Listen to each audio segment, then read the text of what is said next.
Hello and welcome to Blue Army TV. I'm sitting here after Carlisle have been beaten 3-1 at home to Reading. In what, I've said it before, but that's probably what sends us down now, I think. 15 points cut adrift. We're coming into March now, the very start of March, and we're already kind of out of the relegation fight. And not in the good way either. We're cut adrift now. We're not in the fight anymore. I don't think teams above us, teams above us aren't worried about Carlisle catching up to them. I don't think, and I think that's the disappointing thing for me is this season. I think I'm not overly distraught about us going down. I'm disappointed by it. Of course I am, but going into this season, that was always going to be a very big possibility. What disappoints me is that we've gone down really without a fight.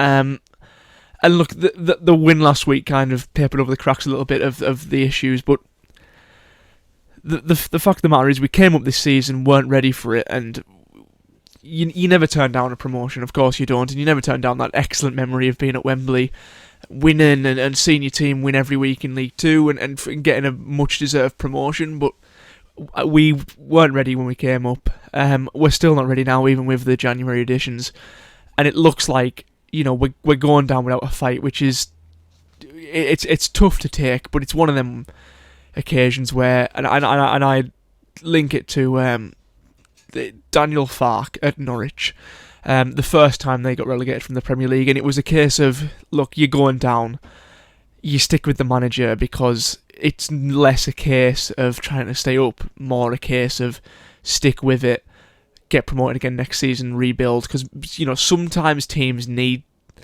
and look, sometimes it can be kind of be a blessing in disguise, and I don't want to say that because I don't want to go down, but sometimes you need to go down to come back up, and that sounds very obvious, but maybe that slight bit of stability that I assume we would have in League Two, maybe we need that to rebuild the club, with the new owners, with the new infrastructure, with the new players coming in the summer, to then build again and come up into League One again, maybe next year, maybe the year after. Be more prepared for it, because look, we got promoted too early. We got promoted unexpectedly. We didn't really expect it to happen, and we weren't ready for it when it happened. And that's evident of this season.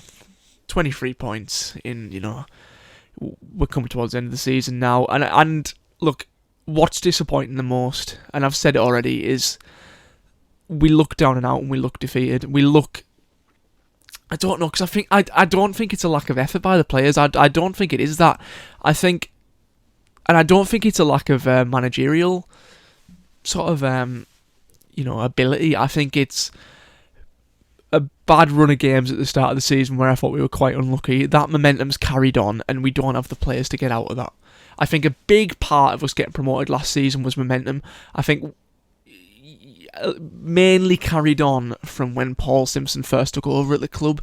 Because if you look at this as a timeline, when Paul Simpson first comes into the club, the new manager bounce lasts. We get out of the relegation zone. We survive in League Two. And that momentum brings us on to next season, where we have a very, very good start to that season. And then towards the end of the season, we kind of trail off. We get out of the automatic promotion places, and we drop down at the playoffs, which we eventually win. But if you look at the course of wins per, let's just look at wins every 5 games. I mean, you look at the entirety of that over Paul Simpson's tenure at Carlisle. From the very moment he takes over, it goes up and up and up and up and up until sometime last season where it starts to drop. We still managed to get promoted despite that drop in form, and the drops kind of continued. And it looks like, if you look at Paul Simpson's kind of momentum graph as a manager, it's up, back down, and that's what it has. And we're on the down now. Do I think we should sack Paul Simpson? No, I don't. But hopefully going into next season we can ride out that wave, that curve, and start going the other way again. Because I think that's what we need. I think a big part of going up last season was because of that momentum. And without that, the players aren't good enough to be sustainable, good players at League One level. And look, and that's maybe just me rambling after a defeat that I'm gutted about and really frustrated about. But I'll go into talk about the game now. Reading just looked better than us, and I've said that far too much this season, but Reading did just look better than us. I thought the first 5 minutes, I thought we had some really good chances. I think Luke Armstrong had a good chance that, you can't really blame him too much for missing. I think it was more luck than anything. That sometimes that ball will bounce to him and he'll put it away, sometimes it doesn't. Some of our creative set plays were good towards the start of the game. It did frustrate me a little bit that the goal we scored last week was from Charters whipping it into the box, and the 2 free kicks we got at the start of the game, in that position, we didn't try that with either of them. But look at this, regardless, them set piece plays looked well thought out, and they almost did work on one occasion. And on a different day, we score early. But yeah, look, after that 10 minutes though, Reading get their goal, they're clinical, they then get another. The Reading fans were, loud. They were carrying their team on. And then the second half they get another.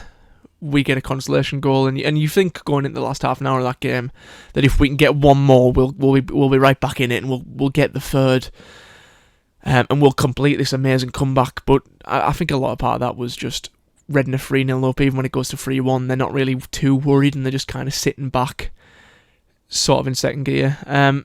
But yeah, it's a frustrating one to take because Reading are in a slightly false position with the points deduction, and I almost hoped that would kind of disrupt the club a bit, and maybe the players would be a bit, out of form or a bit shell-shocked by all the things that have been happening off the pitch at the club, that hopefully we could take advantage of that. That didn't happen, and Reading played professionally, they played well, and they played as if there was nothing going on behind the scenes. They just came up here and got the job done, which Reading fans will be happy about. And look, Reading's a big club, and seeing that happen to Reading, what's happening behind the scenes, I really don't like seeing that, because you can laugh at it now when it's not your club, but I think clubs being run like theirs, that shouldn't be allowed to happen, I don't think, and it's all well and good laughing at a rival now, but when it comes to being your turn, and it could happen to any club, I think Carlisle are very lucky in the fact that we've just got some new long-term owners that look like the right fit. But things can change very quickly, and if in 10 years' time they have to sell the club and then we get bought out by somebody else, like it could be us, it could be anyone. It genuinely could be any club in the EFL, no matter how big, no matter how small, because the FA is so badly run and corrupt from the top that you can talk about a fit and proper owners test. It doesn't exist. I want people to understand that a cryptocurrency company were allowed to buy Crawley Town, and that's when I started. That's when I kind of lost faith in any kind of fit and proper owners test, because I just don't think it exists. I think it will exist in some sense, but it's very easily bypassed, if you know what I mean. With a couple of dodgy dealings here and there, but yeah, look, I think what's happening at Reading is dreadful, and I wanted them to lose today, but Reading are a club that I'm a little bit concerned that that's being allowed to happen with Reading. If there's any Reading fans listening to this, I do hope that your club gets back into the position it belongs. But regardless, I'm still gutted that you managed to get a win today. Honestly, today, after such a good result last week, I thought that this could be the start of something. We haven't won back-to-back wins all season, and you look at the points gap now, it's 15 points. That's 5 wins on the bounce. Assuming nobody else gets any points in them 5 games as well. And look, we've won, I think, 5 or 6 all season, so you're asking us to replicate the wins from this entire season into a couple of months. It's just not going to happen, and I think we probably are down now. But yeah, look, it's a difficult one because people call for the manager to be sacked, but it's a case of it's too late now. I don't think you should have sacked him at any point this season because I don't think there's anyone that can do a better job with the tools he's got at the minute.